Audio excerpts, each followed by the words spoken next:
Yeah, Solid Hill TDS, what's up? Yeah, come on. I.O.W. Sports Network, late night edition. Let's go.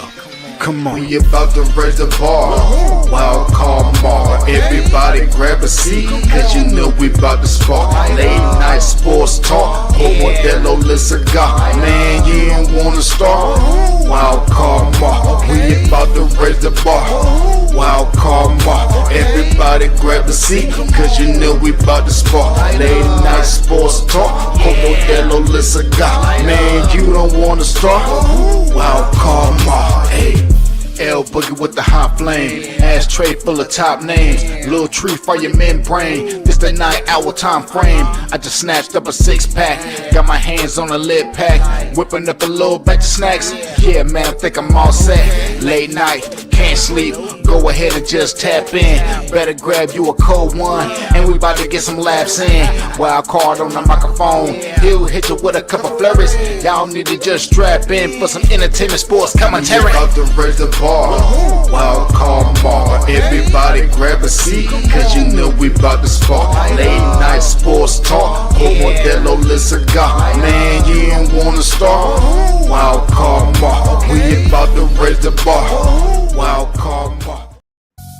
Yo, oh, let's turn that down. Hey, what's going on, folks? How we doing today? Your man Wildcard Mar in the building. I must have forgot to turn the volumes down, but it's all right. We gonna get that shit corrected. It's Taco Tuesday. Hope you all had a wonderful Taco Tuesday. Hope you had a wonderful Monday. Hope you had a wonderful weekend. But it's Tuesday because, as always, we're graced by the presence of my brother that passed the bar. And I slipped and I didn't do it last week, but I can make sure I got it this week. My brother passed the bar. Randy Rubber is back in the building. How you doing, Brody, man? I'm doing good, and it's especially good that you have someone who passed the bar for what we're going to be talking about, because we're going to be talking about some sports law today. We are. We're going to talk about that. And a lot of other stuff. And a lot of other shit. It's a lot. We got a full docket for you guys, so we're not going to waste any more time. Let's dive into it.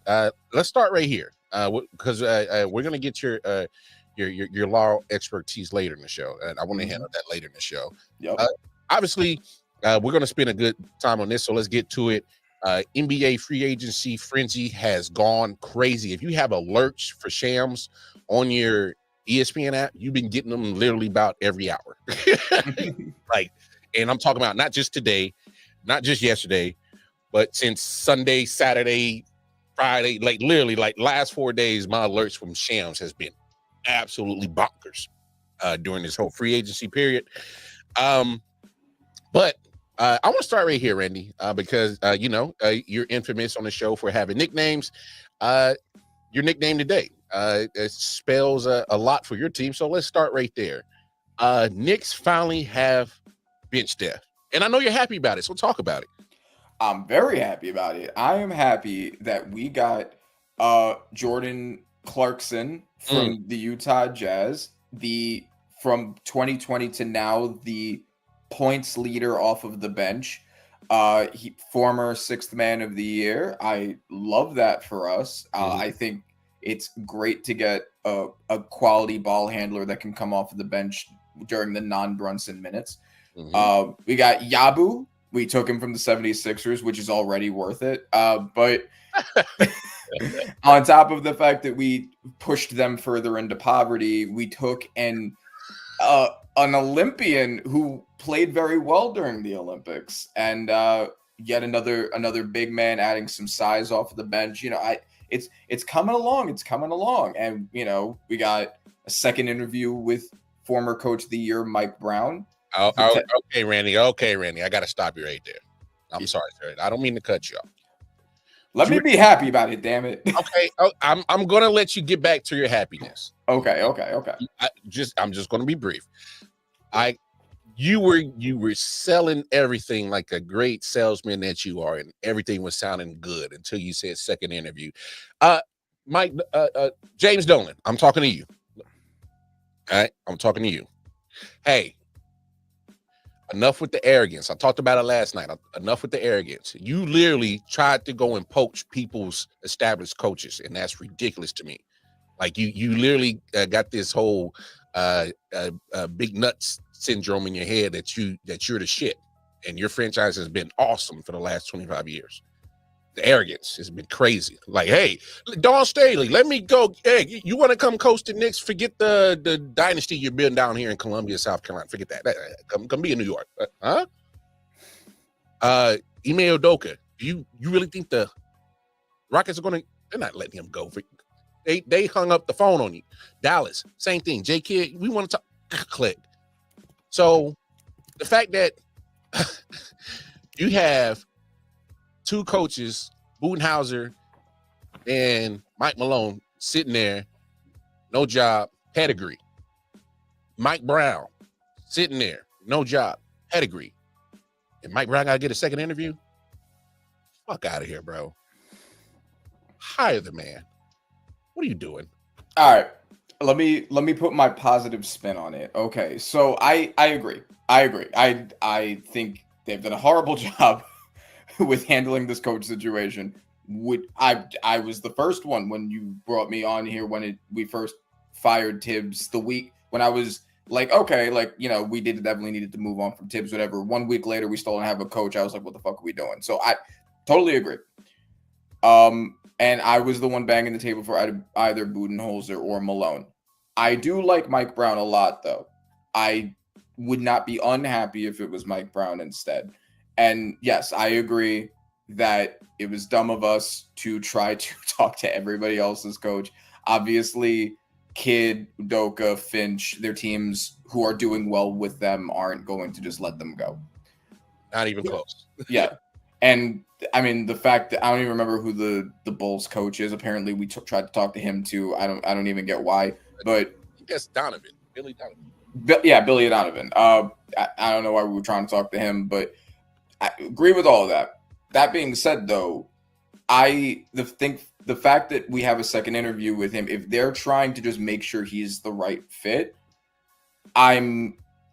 they've made horrible decisions in the past 25 years, but they've made some mostly good ones in the past 5 years.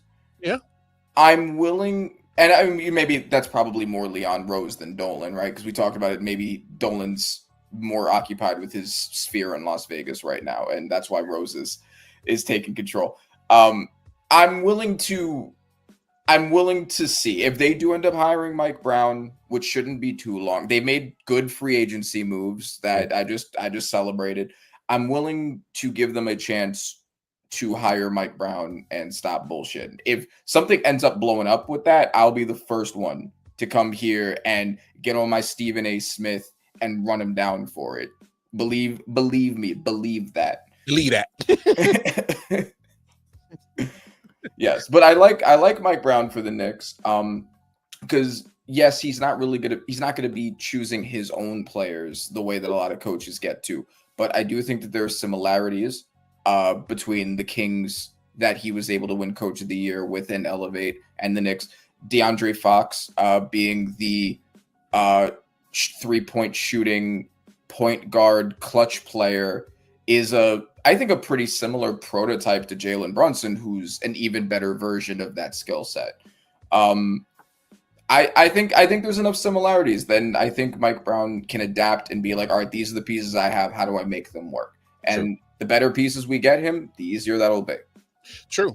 And as we were getting ready for the show, we were kind of slightly having this conversation about this earlier. And look, coaches and general managers usually try to build that relationship. Hey, I got this philosophy on offense and defense. These are the type of players that fit this. Go get them. Cool. Mike Brown's going to be in a situation where he's like, all right, you guys did this, and that, dude, draft, free agency, and trade. All right, I got to work with what you got. And I think he's capable of doing it. And I think, and that's what separates, most coaches. It is being able to adapt on what you do have and not bitching and complaining about what you don't. So it'll be more next year, especially if they hire Mike Brown, where I'm going to look at him and be like, all right, he's going to have more influence on what you do in the offseason. I want to see how he's going to implement his philosophy and how you make those moves. Cool. and that'll be more of the barometer for me next year, because I think if he's getting a second interview, which I think is still ridiculous, just hire the guy, but he's probably the guy. All right, so look, like Mike Brown, he's won a Coach of the Year. The guy has proven he can coach, but not only that, he's coached superstars. Yeah. So and elevated them. I mean, Fox wasn't really looked at like a superstar until Mike Brown started coaching him, and his game got elevated by it. So I think the fact that not only has he coached players into superstars, but a player with a very similar prototype to Jalen Brunson, I think that says a lot. And I love that we're getting him more pieces. I love that we're doing that without having to trade anybody. I was the one saying like we're probably going to have to trade someone. I was saying maybe Mikal Bridges, maybe OG. If we can fill our bench depth without trading any of them, hell yeah. That's crazy. And funny that you say that, because we've had these conversations on this show. I'm thinking, I'm like, yo, Mikal or OG definitely got to go. One of them got to. And we've had those conversations, and now that trades have happened, and not saying it can't happen, but the fact that it hasn't happened and you guys are continually to add, it's kind of more like, oh, well, they're just adding. They're going to stay pat. So that's wow. And I think that's great. It's especially important now because I really don't think this team needs to dramatically change. I think that's the absolute worst thing to do now. We just made it to the Eastern Conference Finals. A lot of the teams in the East that would have been our biggest competitors are going to be out. The Pacers, who got to the finals past us, Halliburton's going to be hurt, and we're going to talk about Turner. So I don't think the Pacers are in the conversation anymore. The Celtics aren't because Tatum's hurt, and they just gave up Porzingis, right? So, and Drew Holiday. So I think that this is the ideal window. I don't think you need to dramatically change anything. There are rumors about LeBron. There are rumors about Giannis. There are rumors about Westbrook. No. Keep it at just tweaks and build. We don't need to make dramatic changes. Don't fuck up what's been working. Big facts.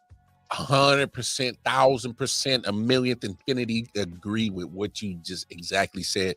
There's no reason to give up a value that can be long term for the Knicks for something that's going to be real short term right now. It just doesn't make sense, especially after just literally. Excuse me. You just had this roster that got to the ECF for the first time. That was their first time playing together. I mean, that was your first season. And you got to the ECF?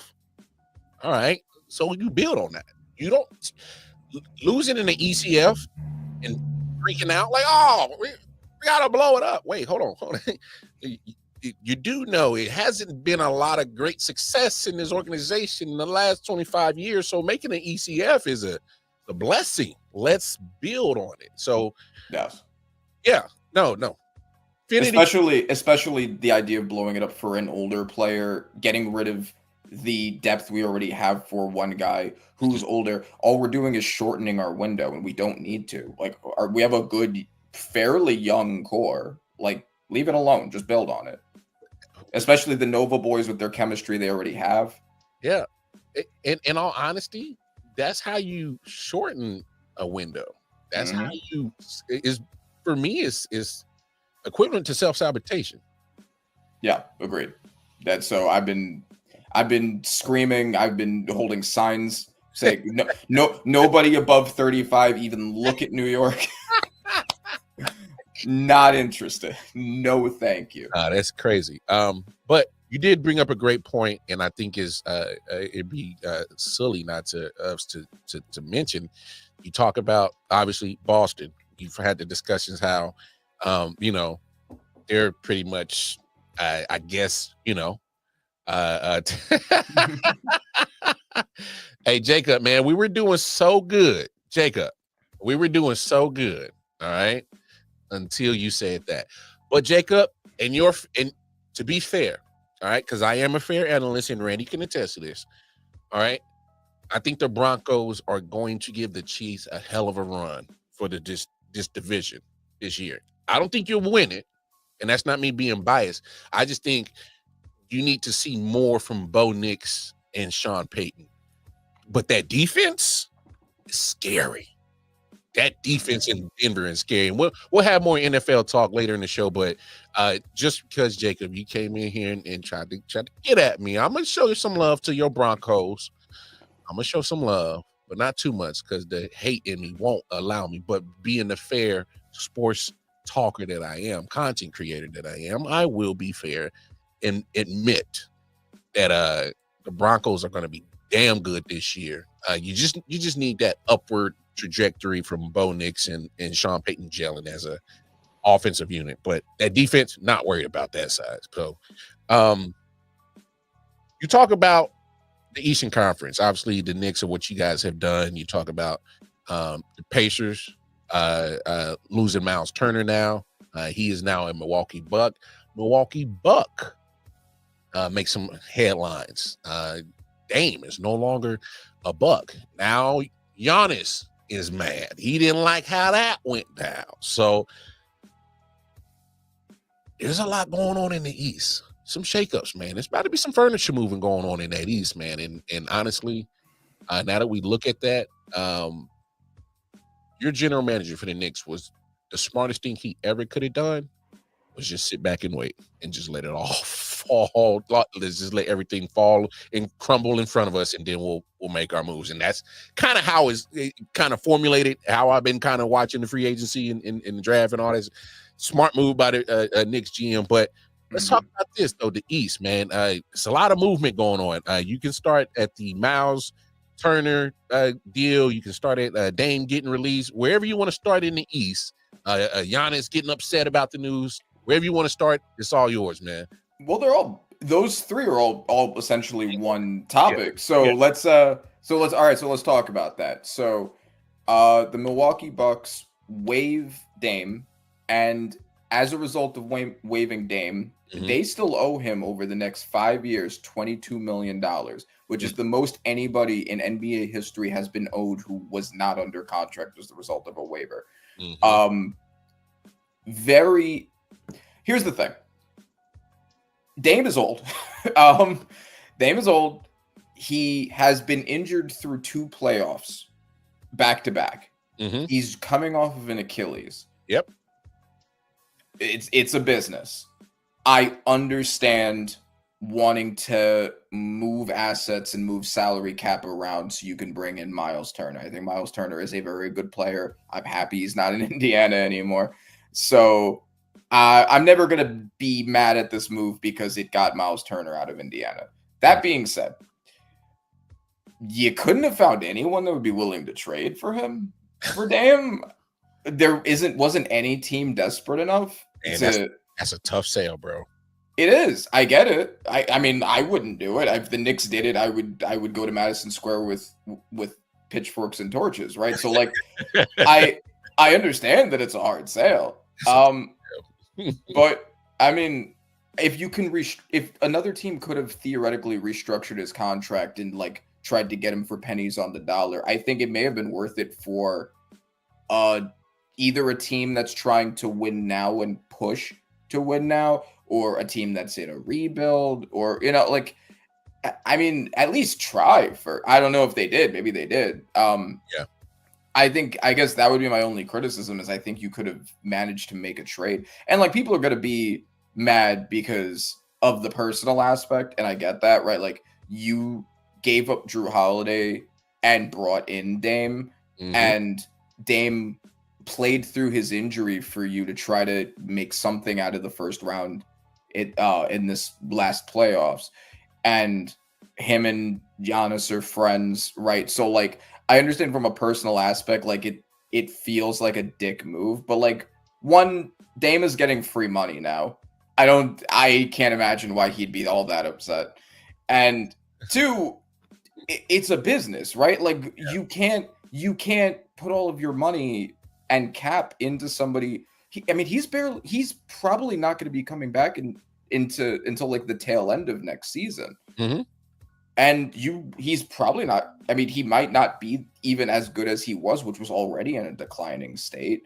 Yeah. You may, if you had tried to keep him, you may have only had him for like a year or two more. Well, And with most of this next season cut out. Hey, Randy, let's just cut this shit. What would Dame would have been? What I mean, you're talking about two playoffs just gone for it. Now a very serious, significant injury, and at the age that he's at, like you said, in a declining role, skills wise. Say what you want. We love Dame, yeah, but let's keep it buck. He was declining. All right, yeah. So you throw Achilles injury on a declining player? Huh? What exactly did you think? Yeah, and you're not even going to have him next season. Like almost any Milwaukee's not going anywhere, right? Milwaukee's not going to become a good team. Dame was probably not going to be playing much of next season, if at all. It wouldn't really even make sense to try to bring him in for the tail end if you're already like in tank mode. So they probably wouldn't have even played him next year to begin with. Hey man, and you have to risk re-injuring him if you do try to bring him back too early. So they probably would have just they waived him to otherwise not just have someone sit there for a whole year. Eating cap.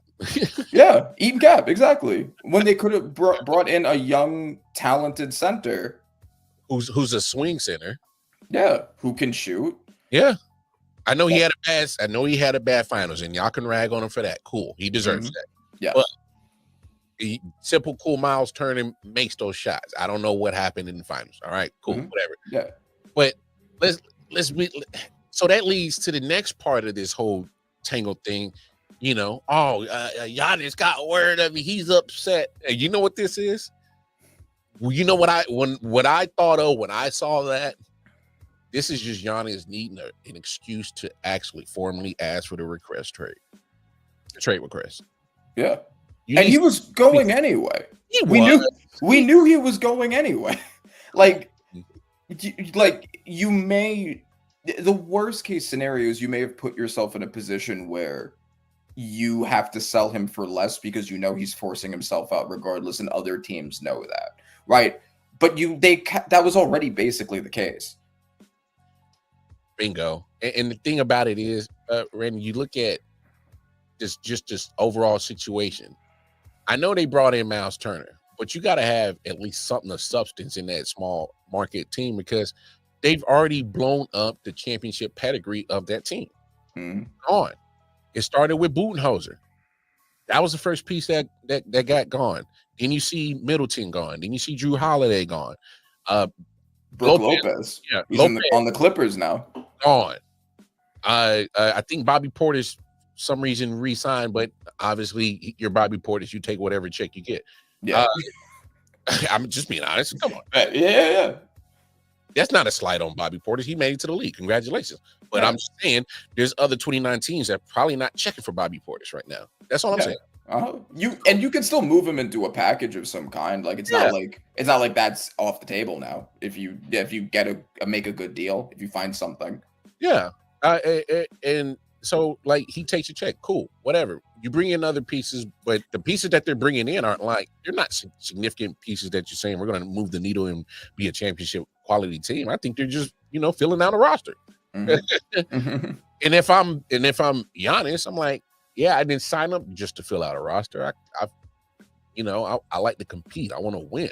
And I think that from what we've seen of Giannis, that's his mentality. He wants to win. So of course, but you need a reason to at least formally say why I need a trade request, and just add this to whatever him and his team want to cook up to say, hey, this is our. That's what I thought of when I saw, Giannis is upset about what happened to Dame. No, you're not. Did good and damn well. This is a smart basketball business move. This is. Yes. But come on. He might be personally, but that's why he doesn't run the office. Because you can't run the office that way. It's just unfortunate. I've seen even my teams make cutthroat moves with players that I really like, but at the end of the day, I get it, right? I don't think every team always makes a right move, but I can't really argue that this wasn't the right move. The only problem is just how much dead cap they're eating, but that may not have been avoidable. You may not have found another team that was willing to take on that contract. So that this is the next best thing if you can't. Oh, you got to, because nobody's eating that money for a declining Dame off of Achilles. Nobody's doing that. It's just so. Some other things happened. Obviously, we had the NBA draft. Happen. Let's talk about that a little bit. What I've had my take on the Ace Bailey situation. Real quick, what's your take on that whole shindig that went down, man? I think it's very weird when teams take players that they know don't want to play for them. I think that's a very weird choice, and I don't really understand why teams do it. I know that Ace Bailey doesn't have the same connections of like an Eli, so like his ability to like pull an Eli is probably limited. Yeah. But I don't even think it was clear that he was the best player at that point, right? Like if they had taken Trey Johnson or Fears, would they have been in a worse position? I just don't really understand. You know he doesn't want to play for you. You know that he's probably not going to give his best effort now that he's there because he doesn't want to live in Utah. Like, because who wants to live in Utah, bro? Like, I get it. Yeah. He refused to practice for you. And I saw your piece on that, and I agree. Like from like this isn't like a moral judgment of him or anything. Like I understand not wanting to risk injury, and like if this isn't a team you want to go to anyway, like save your energy for when you do. I understand the logic of it, but if you're the team and you look at that, it's just like, okay, he's not motivated to play for us, and there are players that are at least as good that will still also be available at that spot. And it's not like Utah only needed his very specific skill set. They need everything. They need a lot. Yeah. So I thought that was a really weird choice. I don't understand why teams do that. It just seems like you're just asking for there to be drama in your locker room with no real substantial gain you couldn't have gotten with the other two guys taken immediately after him. Fair. And I know when he showed up for the press conference, you know, people are like, oh, he's definitely faking it. And I'm just like, so? He showed up. All right. Hey, look, we don't know what's going to happen when shit hits the fan. Hell, he might enjoy his summer league time. He might look, I've been through Utah. I haven't had a personal stay in Utah. All right. Utah is a state where it's beautiful. If you like outdoors, Utah's your shit. All right. All right, that is for you. Camping, mountains, and snow and shit. That is up your alley. All right, that is all for you. All right. Now I do got a degree in the snow bunny, so there's that. So if Ace Bailey wants to dip in the bunnies, he got plethora. And the Mormons, don't let them fool you. They some freaks. All right. That's true. All right. that is true. That sexual repression will do that to you. Hey, I'm trying. I could share some things, but I ain't trying to sleep on the couch tonight. So I'm just gonna let you know, personal experience. Ace Bailey, you're not in a bad situation. But look, at the end of the day, look, you don't have control where you go to. This is still a person's dream to be in the NBA. At the end of the day, I still believe that Ace Bailey is gonna be like, you know what? I'm in the NBA. I'm out to ball out. I'm out to show up and show out. So I get people want to tear the young man down and tear his team down, but the guy was predicted to be a lottery pick. He went in the lottery slots. I don't think it hurt. The strategy didn't really affect his situation. You know what I'm saying? Draft wise, okay, I get it. You didn't prefer to go to Utah. It is what it is. All right. So, management team, get in your man's head. Hey, get it out your head. This is where we are. Let's make the best of it. Let's make the best of it. Because let's be honest, if Utah's really not going nowhere, but you're still shining, you're an asset. You're an asset. And not only that, you would be a commodity for somebody else that would be willing to give premium assets back to Utah to get you. So this is not the end of your NBA story. It may be the start of it, but we've seen countless times again, careers can change real quick. All right. Yeah. The path can change real quick. So you're in the league, bro. You're in an elite club. Go do what you do.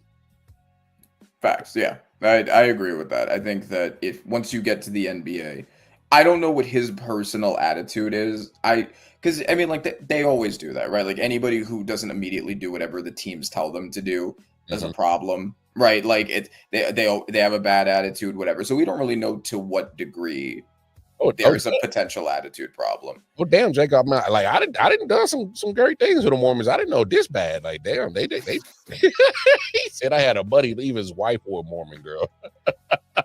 Wow. And then she dumped him after he broke it off with his. That's some ruthless. I didn't know they was ruthless like that. I just anyway. Let's keep the conversation moving.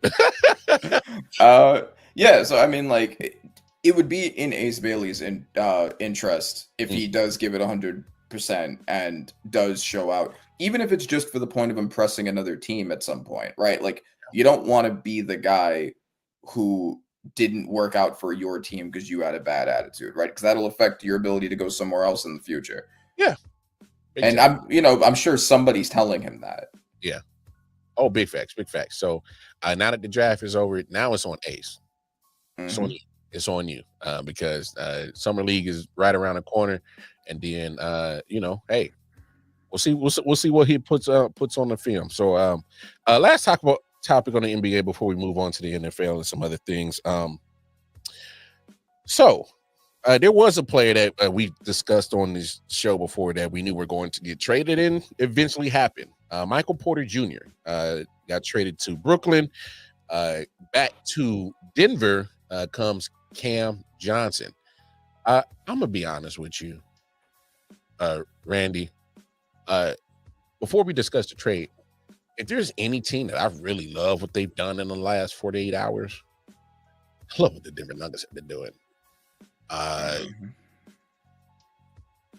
They add Bruce Brown back, help win the championship. So that's more championship pedigree back in your building. Swapping out. Okay, I'll wait for the trade. There's some other pieces that they get. I can't remember that they done. That's been it's escaping my mind. I know who you're talking about. The center they just got also in addition to that. Valanciunas, yes, Valanciunas. It may not seem like a big deal, but when Joker needs his rest, Valanciunas is a great rebounder, rim protector, and there'll be times he'll sneak around and drop 15 for you. And for him, that's a career night. Yeah. So and it's really especially important for them to get a defensive center. I mean, the fact that Jokic is an offense far primary center and defense was their reason for firing Mike Malone. It is their weakness. Bringing in a defensive center to either maybe play the 4 for some minutes or alternate with Jokic on the floor when they need that rim protection. Really good move. It fit a very important need for them, and now they're gonna have a full game of good center play. I can really see now. Normally, you probably wouldn't do this in today's NBA, but I can see, like you said, I can see a point where whoever they already elevated guy from to head coach job. I forget his name. Alderman. I think his son. I remember Rick Alderman. That's his pops, I believe. I can see a Valanciunas at a 5, and literally giving Joker the freedom to do whatever the hell he want at the 4, the point forward if he wants to do that, the point center, whatever you want to call it, and run the offense however free will he wants because he's not getting stuck in the paint on the offensive side. Yep. And you don't have to spell his energy on the defensive side, which is the point you bring up, which I love. Adding Valanciunas is literally what Minnesota tried to do with the Karl Anthony Towns and Gobert, yes, situation. But it's similar to what I've been saying that I want the Knicks to do with Cat and Mitch, right? Like it's that same kind of dynamic. If you have two bigs, if your best big is an offensive player, making sure that they're playing with another big who's a really good defender, like fills out the front court right there. Yeah, it's great. I love that move. Getting Tim Hardaway Jr. I thought was a good move. That's solid depth piece. Getting him. I just love what they did. They even, believe it or not, this sounds crazy, and I might be putting more into it than others. I love the fact that you add JJ Barea, who's a champion. You add him to your coaching staff. That's more that's more championship pedigree in your building. You can't sneeze on that. All right. All I'm saying is just look at just the grand scheme of what the Nuggets have been doing over the last 48 hours. I absolutely love how they are really building a championship all-around team on both the defense and the offensive side. And moving Michael Porter Jr. So let's get to that trade part. Yeah. Now, I kind of think offensively, I think they're equal offensively. All right. Where's the separation. I love the defensive Cam. All right. I love that. All right. Here's the only knock. You're kind of dealing with the same thing with Cam as you did with Michael Porter Jr. Injuries. Yeah. So that's kind of like my only knock on that is like you pretty much just traded for the same player. Hindsight. Yeah. I felt the same way. I definitely agree with that. I think the increase of defense makes it worth it. Because I mean, like we said, like that was their weakness. So like you traded a player for a player with a very similar skill set, but is a better defender, and then you added a defensive center, right? Like they're doing the smart thing. They're building on the team that they have. Yes, they made a trade, but it was more or less an even trade. Yeah. You know, like they're not blowing it up and changing everything. Like they're just building on the core that they have, making tweaks here and there, tweaks that make sense, tweaks that are smart, tweaks that address what it is that held them back, so it's no longer holding them back. Small little tweaks. And that's exactly how I felt about the trade. I was like, oh, you just added defense. That's all. I mean, because literally, if you really look at how Cam and Porter Jr.'s careers have played out, it's almost mirror image. I mean, hella potential. Great offensive skill set, but an injury bug that's literally capping their potential. Right. And here's a great thing about it for both of them, whether it's Porter Jr. or Cam, if they get that under control, watch it unlock. Watch everything unlock with both of them guys. Because I remember watching Cam when he was in Phoenix. I was like, he's sticking out for some reason. I like this guy. And then he went to Brooklyn, and he got lost in Brooklyn's little mess going on. And I was like, then the injury started popping. I'm like, damn. And then when I saw the trade, I'm like, crazy thing is, you know how we talked about Porzingis is 29 and still got a chance to turn his whole career around? Cam Johnson is what, 26, 25? Yeah, he's young. Right. No, exactly. It was a smart move. Yeah. As far as the Nets, I think the Nets are, especially considering all the picks that they have, they're making a lot of moves and a lot of trades. I don't think they're going to immediately be good, but like I like that they have a lot of activity going. I like that they're adding stuff, right? They're adding young guys, a young core to build around.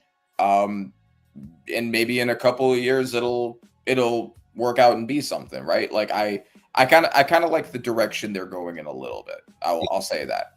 Yeah, fair point. We was meant to get off NBA, but just real quick, I feel like SGA left some money on the table.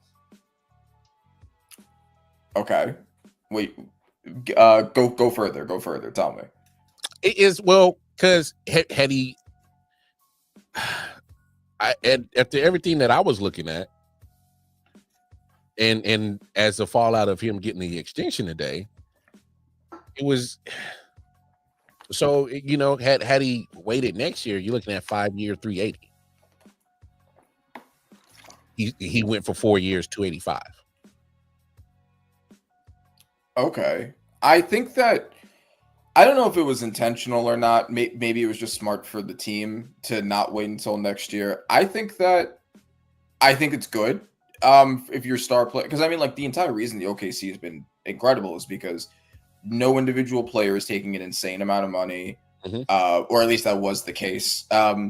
youth, picks, and cap space, right? Like and that was what made them so powerful. I think that OKC was smart to do it this year if they were able to do it on a cheaper deal, because I mean, champion, finals MVP, you know, the best deal you can get off of that, because his market is through the roof right now. Oh yeah. Yeah, the best deal you could get off that, if you're able to get that without waiting a year and extending it further, because you don't know what's going to happen next year, right? True. I think it was smart. I think it was good business off of OKC's side. If you say like Shea could have made some more money, sure, but would the team have been better for that? Fair. Yeah. No, fair point. That's why I just wanted to talk about it real quick, because trust me, I was waiting for that part of the argument to come from me. I'm like, yeah, and then it makes total sense. Is if you want to keep this window open, you don't need to take the most money, but you still get yours, which he did. Yeah, exactly. He's not going to starve. Yeah, he's not going to starve. But like you said, especially when if you want to keep the window open longer and not shorten it, it's okay with leaving a little $100 million on the table. Right, but you can add to the core you already have that way. Like I know OKC's still looking around for agency to just pile on, and you know the fact that they're in a good position to do that. They're not done. They're not done. I actually kind of think they're. Now that Milwaukee's falling apart, I'm just saying. Yeah, I think it's a possibility. It would break the NBA. Like it would be the KD Warriors all over again. But hey, look, we're gonna get more than just fireworks on July 4th this weekend. All right, Get ready. Me and Randy have tried to prepare you all for it. We have tried to tell you multiple times. There's still names that haven't been moved that we know for a fact are going to be moved. We were right about MPJ. All right, we're 100% right. Michael Porter Jr. had to go. All right. There's a guy in Milwaukee. He ain't happy about his partner got released today. I'm just saying. So before we get off NBA, also just two things that I wanted to talk a little bit about. We can just talk about it briefly. Lopez going to the Clippers. I really like that move for them. I know it's not one of like the flashiest moves, and like Lopez is a bit older, but like they got two really good centers now between him and Zoo. Size. You know, yeah, size. They got, you know, when the 15 or 20 games Kawhi plays, like that's a good defense right there. But we just talked about it. The two big man combo. Zoob's going to be your defensive rebounder. Lopez can shoot. Yeah, and he can block shots. He can rim protect too. So you got both. You got both of those things. Yeah. So you definitely upgraded your defense, and you found you a big man that can stretch the floor. So, like you said, small move, but for basketballers, hoopers, I think that's a solid move for the Clippers for sure. Yeah, I like that move a lot for them. And the other thing in the NBA draft, the Pelicans making the trade to move all the way up to get Derek Queen, giving their unprotected first for next year with the Hawks. I don't know if you picked up on that, because I heard a lot of people talking about that. Like, what are the Pelicans doing? Like, have the Pelicans lost their mind? Has Dumars lost his mind? I don't know if you had any thoughts on that. So here's my thing. Joe Dumars was part of the Bad Boy Pistons, all right? And I bring that up to make my point. The Bad Boy Pistons did everything not the conventional way of the basketball times that were going around. They pretty much ushered in the rough and rugged, beat your ass defense type of basketball. All right. Don't get me wrong, there was some physicality in the in the 80s and all this, and fights happen. That's not what I'm saying. I'm talking about the Bad Boy Pistons of an attitude. All right. I'm talking about the attitude. Style of play. The attitude that came with it, and it translated into what that team was, what the Bad Boys Pistons was. All right. Take that same mindset, and believe it or not, I think, And you know, I just feel that Joe Dumars is applying that same kind of mindset to building this roster. Aggressive, you know, not the conventional way, doing something that looks unorthodox to most because most don't do it. But the Pistons did something, a part of the basketball era, that was not everybody else was doing. So when they came in and did what they did, it was like, oh, how do you really react to something you've never seen before? And then they mess around, and if it wasn't for the Pistons, we're talking about the 80s getting dominated by two teams. And then they literally went back to back in a period where you're thinking, there's no way nobody's supposed to get back to back not named LA or Boston. What are you doing? That was really smack dab in the middle of two dynasties of Boston and LA, and then bam, right behind them was the damn Bulls. Right. We're talking about literally a smidgen of piece of NBA history that somehow by the casuals get lost. I don't know how, which is crazy. But for your basketball heads, man, that bad boy's little 2-year championship, that speaks volumes for hoopers. So you take that same mindset and apply it to now him being in the front office, and this isn't Joe Dumars' first crack at being in the first front office. We saw he was part of that same 04 championship front office in the Pistons that won a championship. What was the same attitude and mindset of that one? The same way he played and his squad played. Okay. Do you think that he just really thought that Derek Queen was so much his guy? Because the big criticism that I made of this was, you're gonna suck this next season. There's no Zion's gonna play like 5 games. You have Jordan Poole, like it's not a good situation. And because of that, their pick next year is going to be very high. You're probably going to have like a top 5, a lot of at least 10, definitely 10, possibly 5 pick. A lottery pick, exactly. Giving that up to move, I think it was like 10 spots to get Derek Queen, they would have had to see something very special in Derek Queen to make that make sense. And yeah, that's a lot to put on Derek Queen, who was like a middle of the first round pick. To say, I'm giving up on the top guys of next year, which I probably will have access to, for Derek Queen. What did you get a chance to look at Derek? Like, what do you think? What do you think Derek Queen is going to add to the team if you had to say as why they would be willing to give so much to make that happen? Well, before I answer that, I just think just mentally, and obviously I don't know Joe Dumars, but I just think this is just him mentally following his plan and not being afraid to take on the criticism. Okay. Like I said, he's always done and always been part of things that are just unorthodox. And sometimes when you believe in your guy, you just go get him. Yeah. Sure. And to be honest, so with Queen, if you go get him now, if you feel that next year, giving up that pick, because I'm with you, giving up that type of high draft pick next year, you're telling me that you don't see nothing that's going to be coming out next year that's going to be equivalent to Derek Queen. That's what I'm getting. Exactly.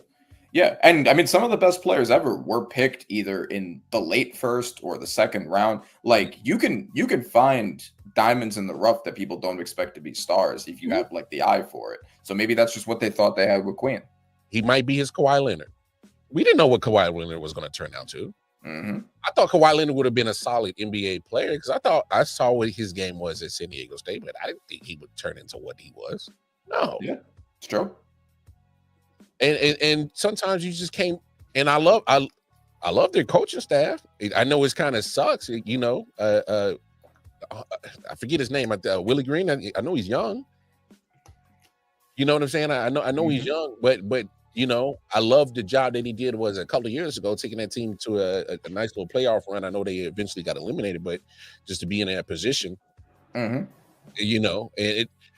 And look, I just think sometimes when you got Pelicans across your jersey and then that guy Williamson is never available, it kind of shoots your shit in the hole, because that's what your franchise was built about.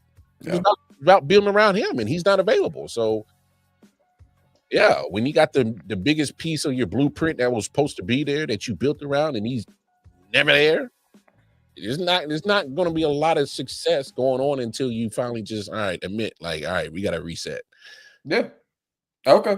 All right, fair enough. All right, so let's move on to the NFL. Yeah, man. NFL. I talked about it last night, but I definitely gotta get your opinion on this. I thought it was a crazy trade. You know what? Before we get to that one, I saw a trade today that I didn't see coming. I definitely didn't see it either. I didn't even know it was possible. Well, it definitely had to been talking like, hey, bro, you gonna come out of retirement because this rap career ain't working. You want to come back and play football? He said, you know what? I looked at the numbers that I did on Spotify, and I could have kept this shit on SoundCloud. I'll be right back. Let's go. Let's play some football. I just think Darren Waller just finally realized that, hey, he had some time away, didn't take the beating on his body, which has always been the knock on him, is being available. And had, obviously had the marriage situation with Kelsey Plum, unfortunate situation, and just, hey, people don't make it all the time, all right? Divorces happen. Cool. So I just think he's gone through enough, and he's probably at a point in time where he's like, you know what? I'm feeling good. I'm feeling good mentally. Hey, why not? I feel like I got some juice, which, should be fair. He should, because he's what, 29, 30? Yeah, he's not even that old. Yeah. I think he's about 30. Hold on, I'm gonna double check his age now. So you got time to add a little something. 32. 32. Okay. Which is, in football years, that's like 80, but like but at a tight end position that just took the last 2 years off. Yeah, and Kittle's still probably the best tight end in the NFL now that Kelsey's declining, and Kittle's not young either. He's older than that. Kittle's 32, 33. Might be the same age, but I know Kelsey's 34. He'll be 35 going into the season. Right. At some point in the season. So you can still be productive at the tight end position in your 30s. So in the fact that he's taken a couple of years off, in football body, he's probably more 30 in 32 physically. Obviously I'm just, throwing some shit at the wall, so y'all just rock with me. But I didn't see that one coming. I didn't know it was possible. I checked my phone several times to make sure that I read it correctly. Look, okay. Since this one includes my Giants, I have bittersweet, because on the one hand, if he's not playing for us anyway, flipping a 7th into a 6th for him, because if he was going to be nothing for us anyway,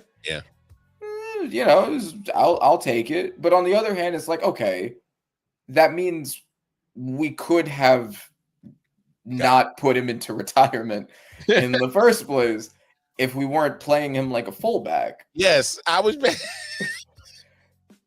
So this was avoidable, is what that means. Yes. You took the words right out of my mouth, and that was kind of like the thing I was really like, hold up, if you traded him, and because this isn't something that's never happened before. I've seen. I remember back in the days when people kept trying to coax Barry Sanders back out of retirement, and they were willing to give up whatever the hell the Detroit Lions wanted to get the rights to. Because when you're still under contract, or your contract hasn't elapsed when you retire, they still hold on to those years left and still have the rights to that if you were to come back and play football. Exactly. We've seen this before. I just like, damn, like, I just didn't see this one happening, because Darren Waller was just so out of sight, out of mind. And I'm like, wow, like, okay.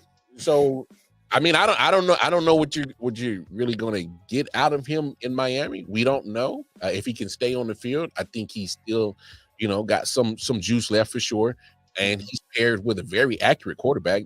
Say what you want about Tua with the injuries and whatever, his accuracy is elite. So, yeah, agreed. And McDaniels does like to use tight ends. I mean, we saw it with Jonnu Smith last year. So I do think, especially pairing with Tyreek Hill, who, also has his age decline issues. Now we'll see if that goes into next year. And Jalen Waddle. That's if you get those three to play at least 75% of their potential, you have a good weapons core there. And then Achane is a good running back. And, like you said, Tua, I think is one of the most underrated players in sports. I think he's a really good quarterback that's not given credit for it. You have it's not a bad offensive core. The cornerback room, because we're going to talk about what's going on there, that's sus.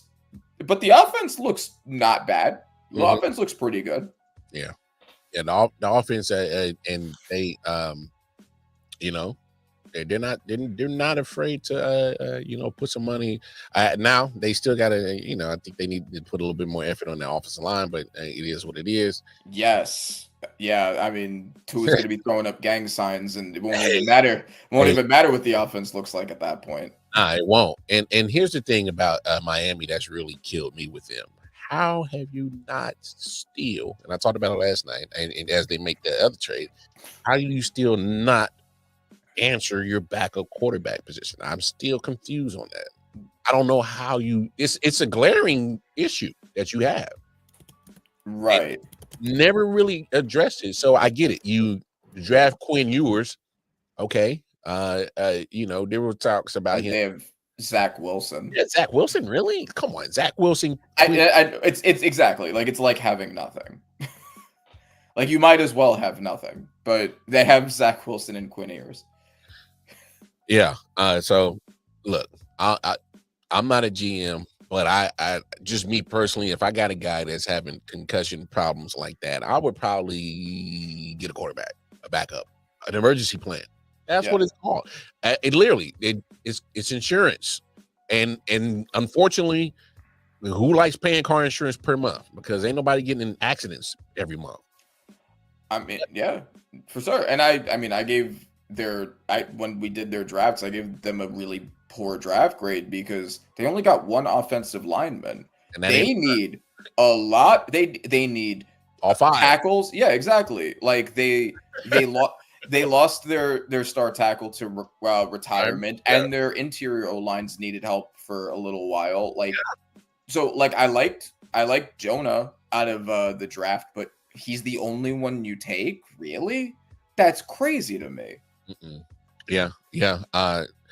But it wasn't as baffling as the trade between them and Pittsburgh. I talked about it last night. It's kind of a head scratcher, but I can kind of see the whys they did it, and then I talked about the don'ts. Just can you make sense of this? I don't really know how or why this trade even happened. So after losing Javon Holland to my Giants, the Dolphins definitely did need a safety. They had only backup safeties on their depth chart. So I understand the move to get Minkah Fitzpatrick. I know he had a bit of a down year last year, but he's still one of the best. Yes, one of the best safeties in the NFL, like from a year-to-year basis. Mm-hmm. And Jalen Ramsey was going to go anyway. It was very clear that you were gonna need to trade him. Like he wanted to go. He wanted out. You were gonna trade him for somebody. I think as far as those moves go, it makes sense to do it to fill that big safety need that you had. That being said, they went from having a safety need to having a cornerback need, and now they still have a cornerback need. Mm-hmm. So I don't know what they're going to do about that. They gave up Jonnu Smith, which they used him a lot, and he was really good at the tail end of last season, but they replaced him with Darren Waller, so we'll see what that ends up looking like. From the Steelers end, Jalen Ramsey's pretty old, and 2 years older than Minka. Yeah, and the Steelers have been very uncharacteristic this offseason. Very. And they're usually much more methodical and not this messy, haphazard. For real, like it's messy. You trade for DK Metcalf, so you finally have like a good wide receiver core that's not just one guy and a bunch of bullshit around him. But then you trade George Pickens, so then you go back to having one good receiver and then a bunch of bullshit around him. You don't have a quarterback for most of the offseason. You draft just Will Howard. We think that it's possible Will Howard's going to be your starting quarterback. Then you finally bring in Aaron Rodgers after he left you on red to do podcasts for a while. and now you do this. I don't know, like, because I said, and I've said this about Aaron Rodgers before. Aaron Rodgers and Kevin Durant are the same player. That they are older players who go into teams, use their cachet as being star legend players to force the team to do whatever they want. They break it because they don't know what they're doing, and then they leave. And that's Aaron Rodgers did it to the Jets. Didn't even take that long. Does this look like the possibility of this? Could this be the first losing record for the Steelers? Man. Because Aaron Rodgers isn't going to be good. Let's be real, right? Like he wasn't good for the Jets. He's not going to be good now. He's going to be better, I think, because the coaching is just going to be that much better. Mm-hmm. Because it's Mike Tomlin. Mike Tomlin will keep him comparatively in check, but like these moves don't feel like Mike Tomlin moves. These moves feel like Aaron Rodgers moves. And you hit it right on the head. They don't feel like Mike Tomlin moves. And I think because the fact that I hate to say this, but they let the snake in the garden. Aaron Rodgers, he look, man, Mike McCarthy won the Super Bowl. They chose Aaron over him. Mm-hmm. All right. Then they finally smartened up and said, "No, all right, let's go get Jordan Love." Now you in got your panties in a bunch, knowing that they did the same thing with you to Brett. Mm-hmm. Clearly, that's been their MO. They're going to get a quarterback, and they don't care what draft or how high. If they feel that, hey, he's going to be our future past you, they're going to go get him. They did the same thing with you. Went in the first round, Aaron. Yep. You didn't go in the second or third. You went in the first. How do you think Brett felt as you was lurking down his neck for 3 years? And to Rodgers' credit is he did point out how Brett basically didn't want to teach him anything and didn't want to be his mentor, didn't want to babysit. And Rodgers was like, I don't want to be like that. Let me show Love something. And Love clearly did develop, probably in a significant part from sitting and watching Rodgers. And we don't know what Rodgers ended up teaching him, whatever. I think that Rodgers probably did help Love develop. Yes. That being said, though, Rodgers clearly, since leaving, has had a chip on his shoulder that he hasn't been able to do the same stuff in other situations. Yeah, and I get it. You had the Achilles injury. I can't fault you for that. Boom. Okay, that's not on you. But you played all season last year. And guess what? You got a coach fired because it wasn't that they fired Robert Saleh week 5 in their bye week. You know what their record was? They were 2-3. And they ended up having a worse record than they did with Zach Wilson and otherwise basically the same core. You hear me? You hear me now? Talk to him. The guy who we just said was basically the same thing as having nothing, had a better record than Aaron Rodgers did with essentially the same team around him. So then you get Robert Saleh fired because the defense wasn't the problem when he got fired. And he's a defensive coach. He got fired because he let the snake in the garden, and you brought in your offensive coordinator, Nathaniel Hackett. He came with you. And we saw what Nathaniel Hackett did with the Broncos, and Hackett. the fact that couldn't hack it, and they looked at that and was just like, you know what, we should give him a coaching job on our team. That was what they learned from that. Oh, Aaron loves him. Let's take him. And the crazy thing was, Nathaniel didn't even finish out that rookie season as a coach. They canned his ass before the season was over. Mm-hmm.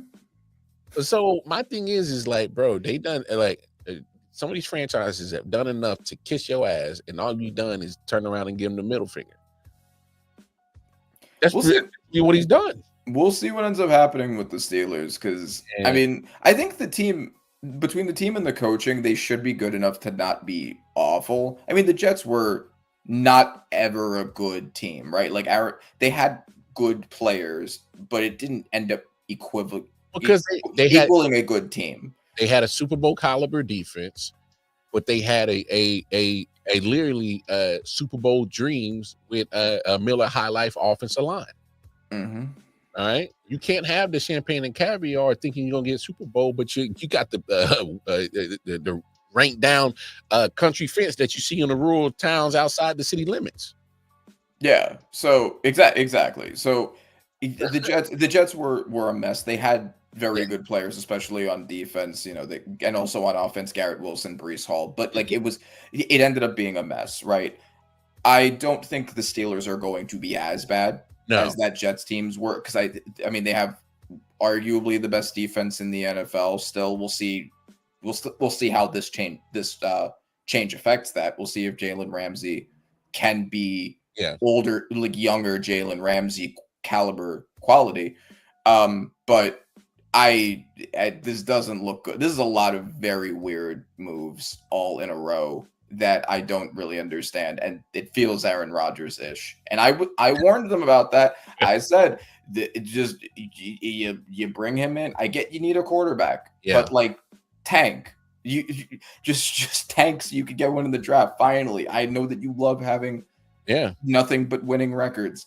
I get it, but it's not going anywhere. It's a hamster wheel. Tank. Don't get an old guy. No, especially this one. Especially this one. But so to give Mike Tomlin a little bit of reprieve, I'm just going to say this, and I said it last night.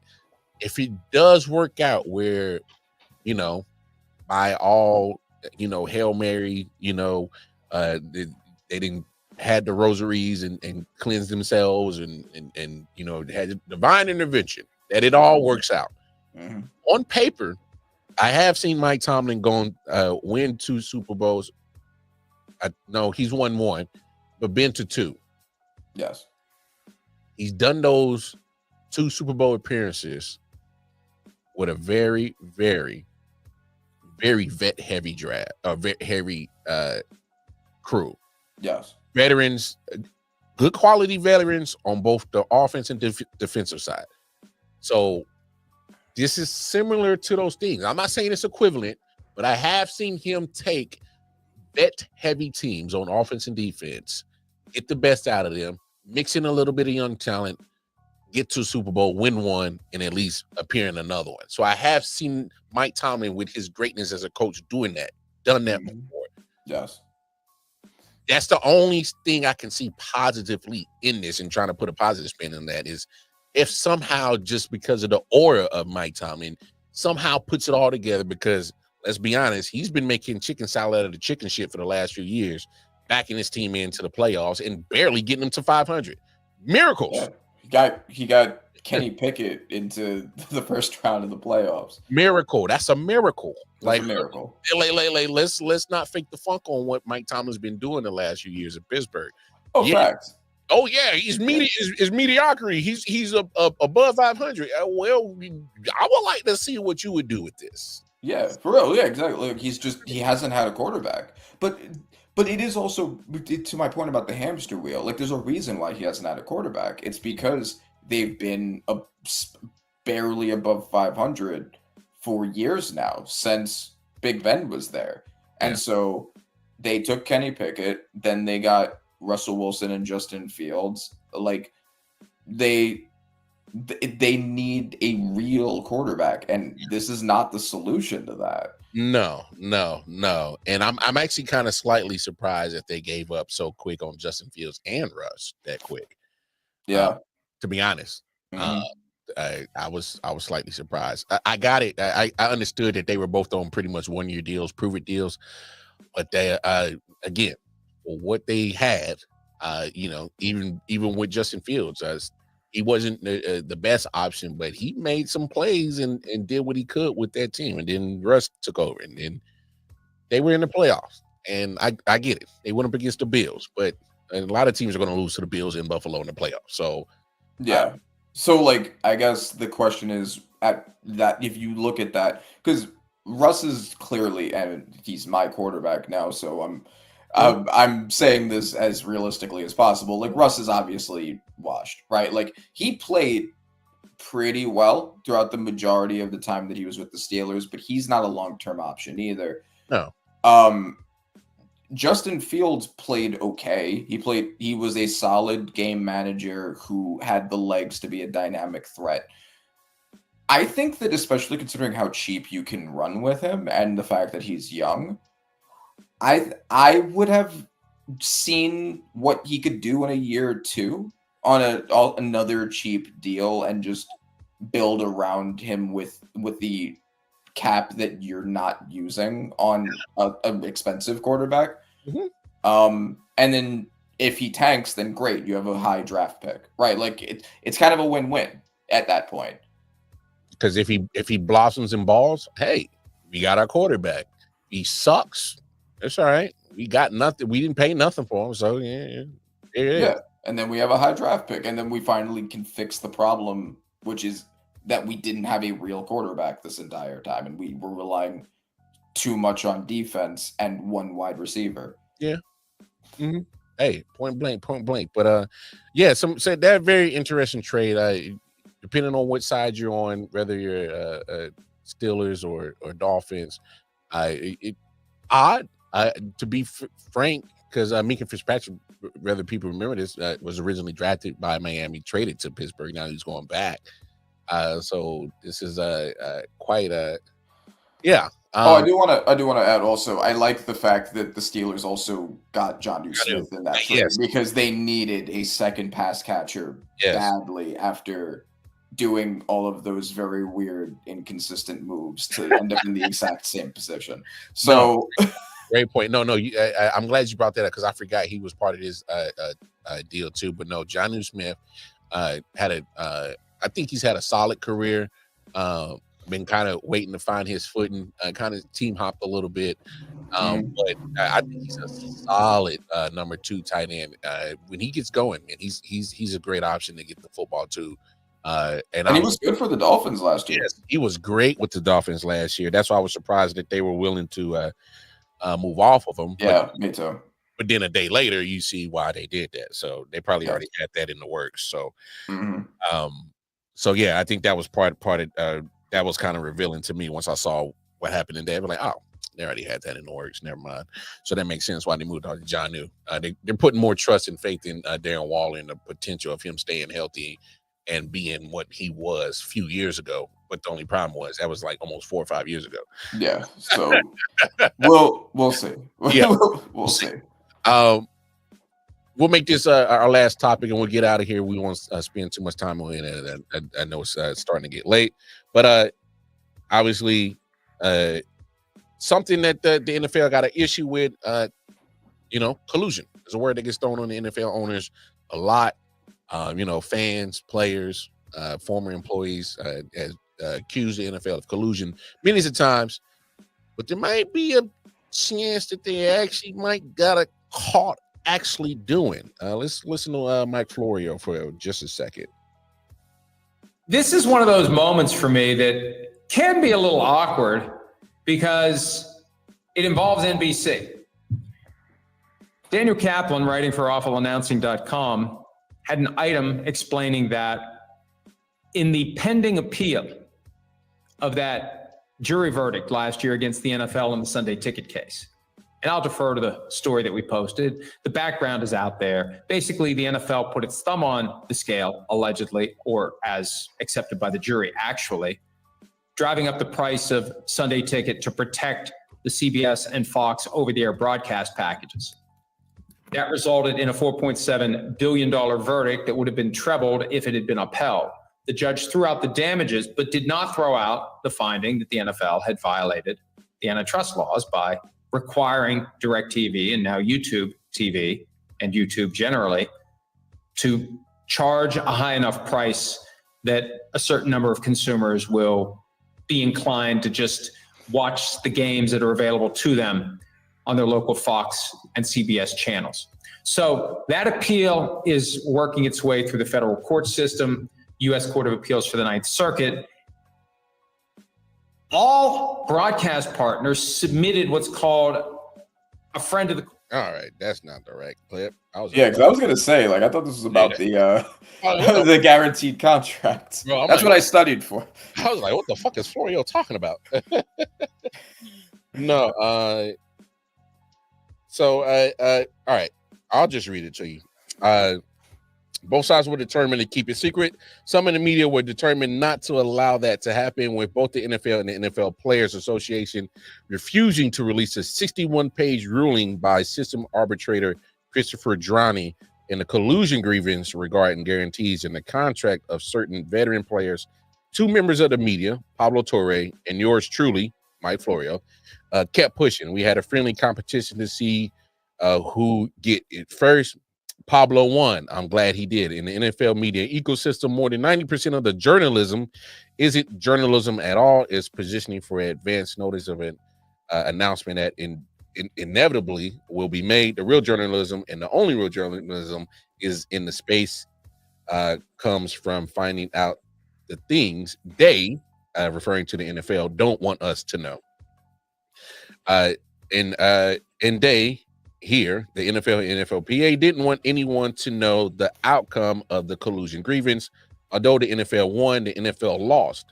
As Drani wrote at pages 55 and 56 of the January 14th, 2025 ruling, there is little question that the NFL Management Council, with the blessing of the commissioner, encouraged the 32 NFL clubs to reduce guarantees in veterans contracts at the March 2022 annual owners meeting.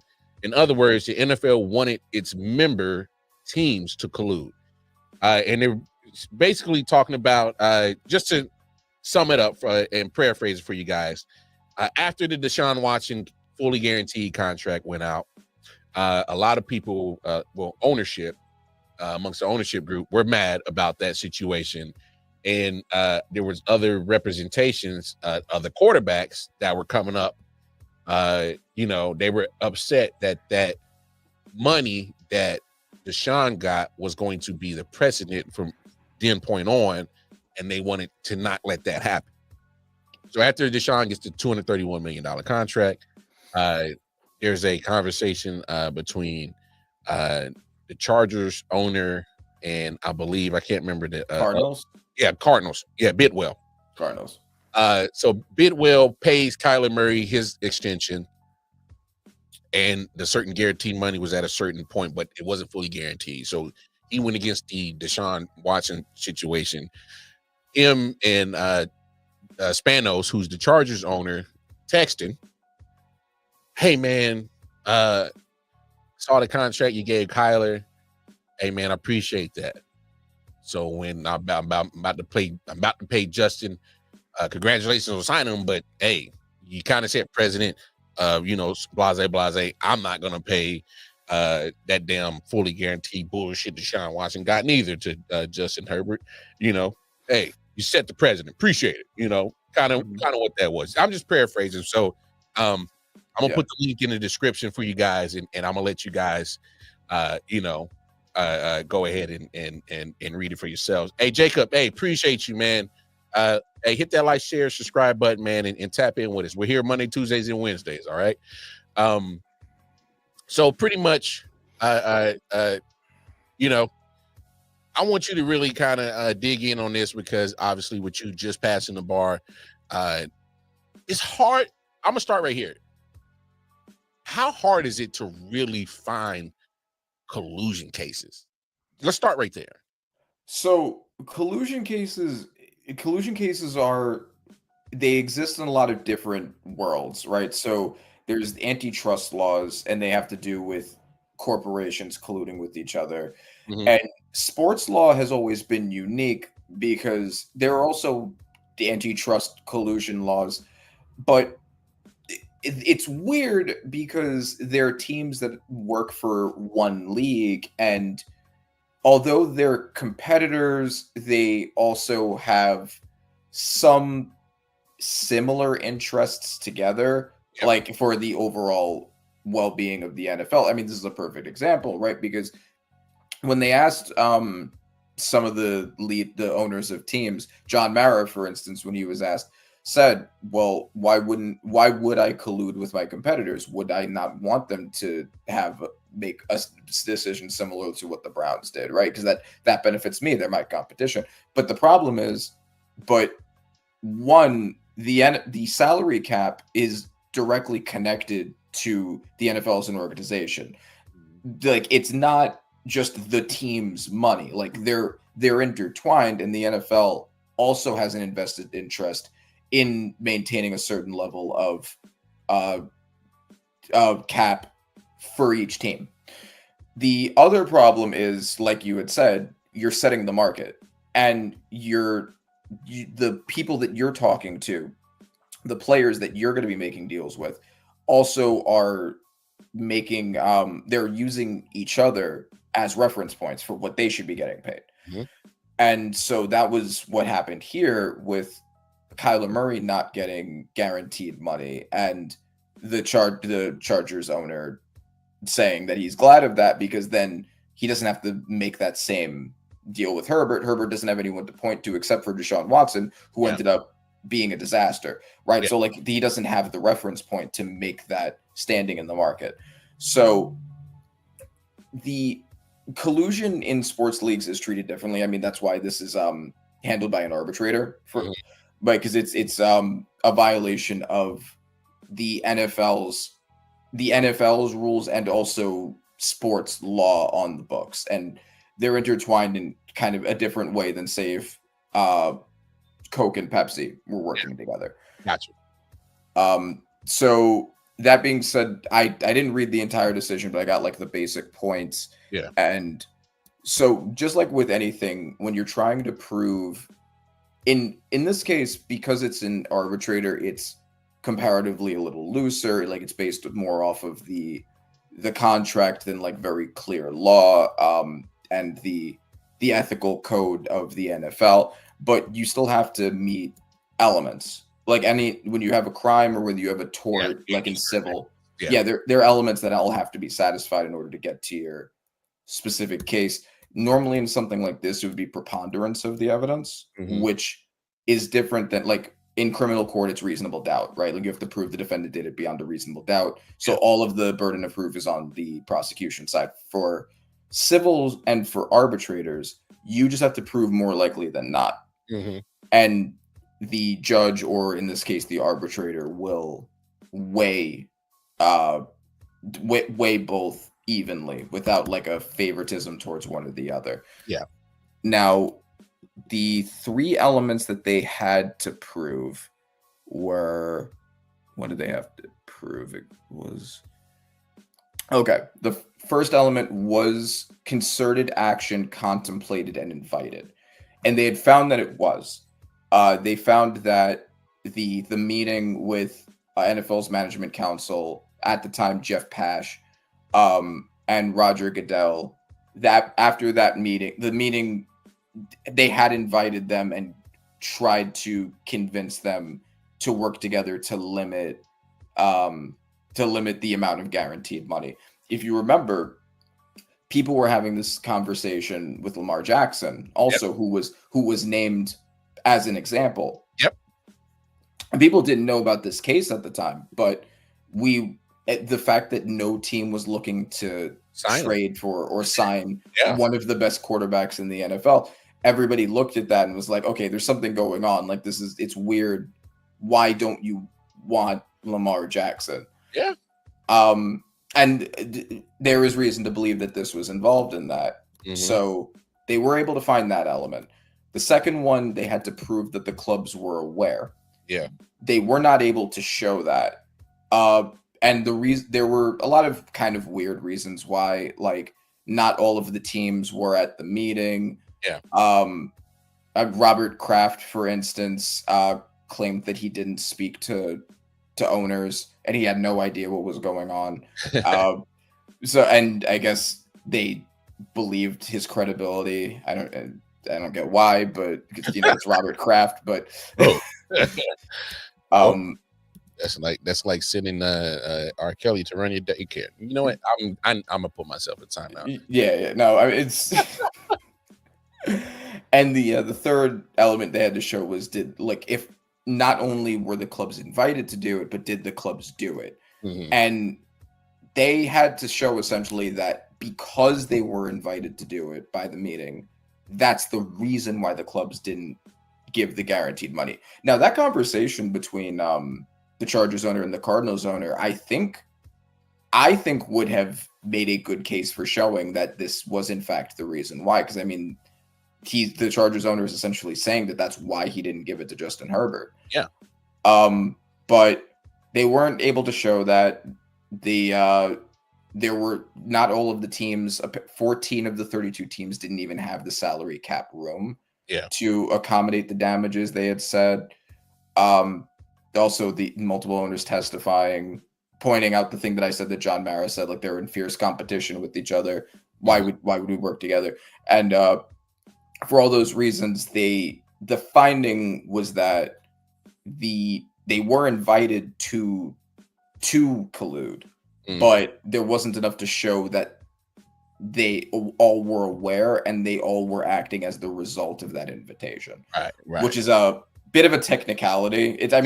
Law is always like that. Like it's always technicalities, loopholes. Like it's very specific language because it has to be for uniformity. But exactly, and that's why I think just the overall scheme of this conversation is, I just think that the fact that we gotten to this point where we're like Florio and Pablo Torre are trying to build this case of colluding. I'm not shocked and surprised. Are we really shocked and surprised that these? It's literally just trying to meet the requirements of to say that they did collude is the problem. To meet the, like you said, meet those criteria to say it was collusion. But come on, man. I think I don't think we're idiots to say that. Yeah. Hey, come on now. Like, I mean, again, the Chargers owner literally admitted. And another part of this case that I don't know if you got a chance to read it, but they had named Russell Wilson yes, a part of this because he had stated that, hey, I had a bigger contract fully guaranteed in place with the ownership group, and then all of a sudden they got sold, and the new ownership had to still approve it. Because remember, the new ownership took over the team right before they made the trade and signed him to that extension. So all of that had to been approved for the sale to go through. And he was like, yo, I had it approved by old management, the new management, and then all of a sudden it's no longer there. So they interviewed him and put him on the stand, and he added his piece. So look. Also, one thing that's important for this is, considering that this was also against the NFL, not just the individual teams, that's also a big reason why they essentially needed to show that all of the teams were working together. That it couldn't be just certain owners; it had to be the whole NFL, because the allegations were that the NFL ownership, Roger Goodell, and the teams were all working together for this collusion. And so that's why, like, say the Chargers example, it's like, well, that shows that these two teams were colluding. This doesn't necessarily show the NFL they were responding to the NFL's meeting. Yes.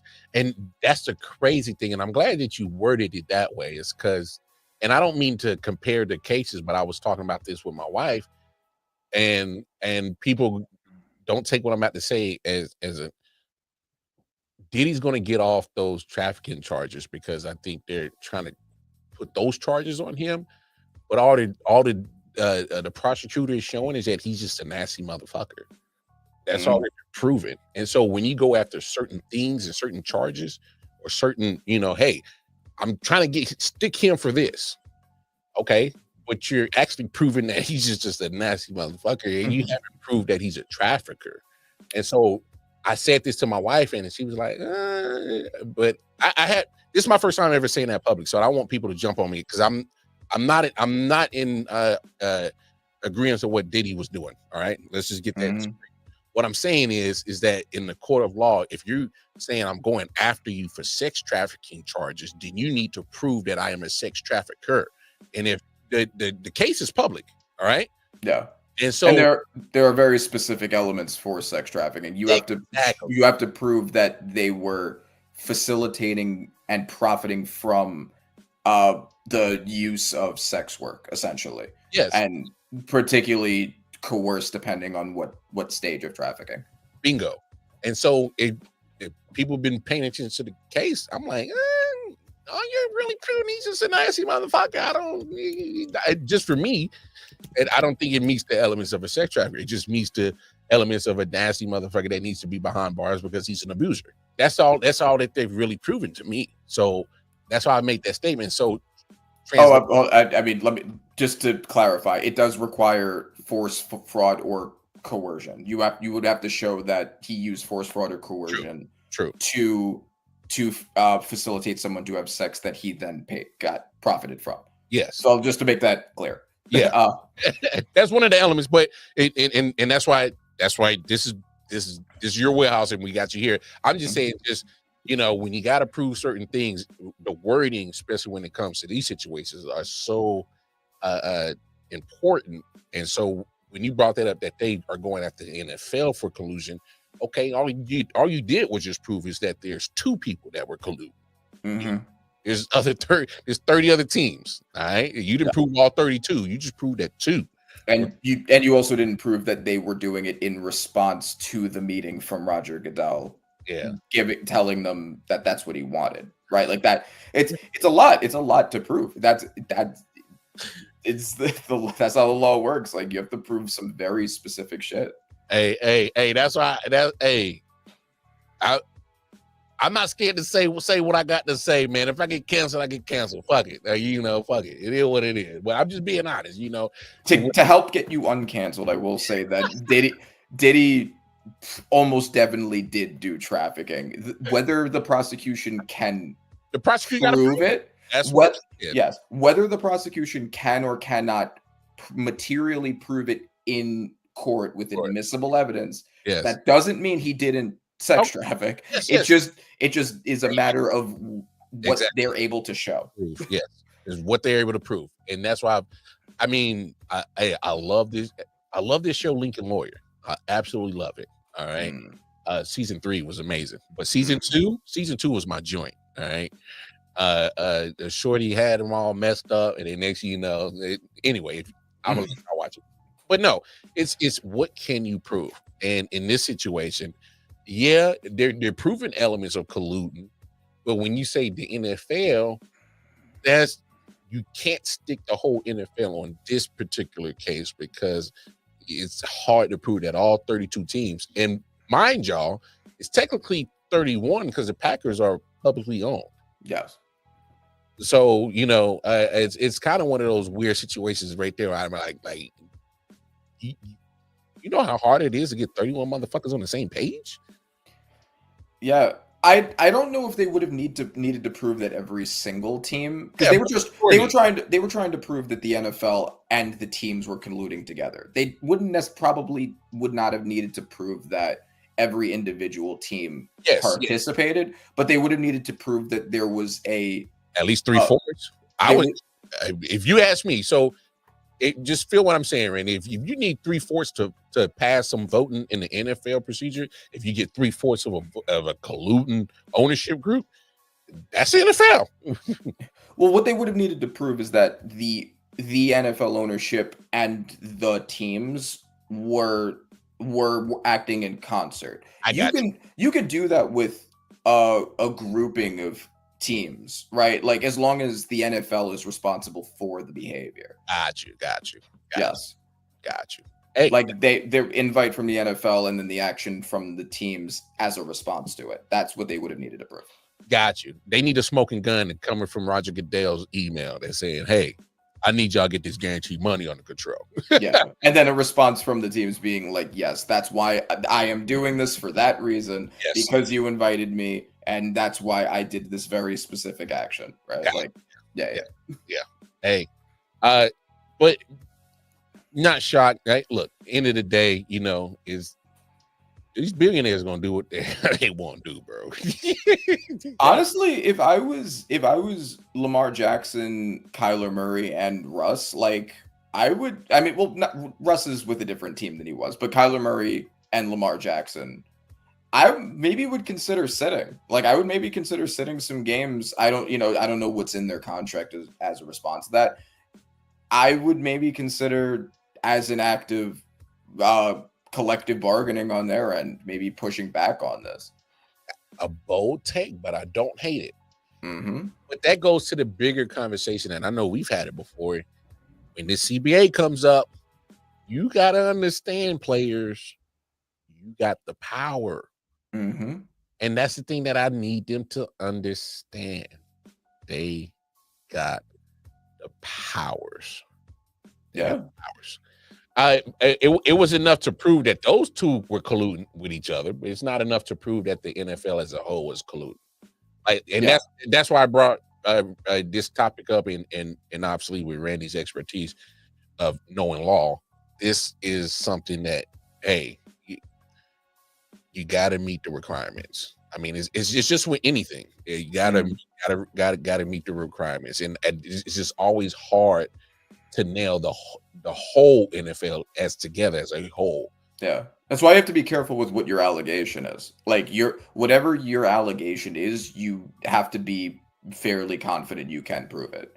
So if you don't think you can prove a specific one, because collusion between teams is still a violation of the NFL rules, right? Like, they could have still gone for them for that.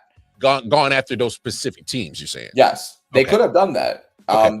If they couldn't prove this, they could have, and they still could. I don't think that's off the table now. Yeah, there's no statute of limits on it, is there? I don't think so. I don't think so. And I don't think that I don't think bringing a case against the NFL would have any effect on their ability to bring one against teams. It's not like a double jeopardy situation in criminal law. Yeah. That's why you're here. Yeah, it's civil and it's arbitration, so it's you can do that. That's why you're here. Hey, and like you said earlier, and I'm glad you brought this up. Civil, all right. Mm-hmm. Is it doesn't mean that they're absent of being guilty. It's just they're absent of getting proven something. And yes, and to my point also, to what I was saying, because the teams, if they were to do that, would probably argue something like claim preclusion or issue preclusion, like you already did this and you lost. But then the players can say, like, well, we did it against the NFL we were making a different claim that the NFL and the teams were working together. Now we're making a claim just you two teams were working together. So it's a different defendant, different party. I think they could do that, but this is not legal advice. Let me also say, yes, in case anyone from the bar. No worries. We got you. Yes. Disclaimer. These yes, not legal advice. Don't not do anything advice that I said to do. No, I'm just asking questions. That's all. And, yes. Yes, that's all it is. But no, hey man, that was great. This is probably one of the funnier episodes that I think we've done a lot of great content together. This is probably one of my funnest ones. Yeah, because I got to get you in your element of talking some your other side of Randy Rivers. So I was like, hey, yeah, let's do this. I like that. I'm a multi-layered sportsman. I love it, bro. Hey, that's why we got you here, man. Hey, thank you, Randy. Hey, this was great. My brother. I appreciate everything that you do for I.O.W. In the show and the content we build. So as y'all know, y'all make sure you need audio needs. Panther on Acid on IG. Y'all know where to find me. And y'all know where to find me and Randy every Tuesday. All right. I'll be back tomorrow for the last show of the week. Other than that, take care of yourselves. July 4th, have a safe weekend. July 4th weekend. All right. Please, you see these 5 fingers? Count them up. Come back next week with all 5. All right. No JPPs in the building. All right. So other than that, take care of yourself. Take care of each other. Me and Randy, we out. Hey, man, y'all be good. Peace and love, man. No JPPs, baby. Yeah, no JPPs. Not again. Yeah. Solid Hill TDS, what's up? Yeah, come on. I.O.W. Sports Network, late night edition. Let's go. Come on. We about to raise the bar. Wild card Mar. Everybody grab a seat, cause you know we about to spark. Late night sports talk. Modelo Le Cigar. Man, you don't wanna start. Wild card Mar. We about to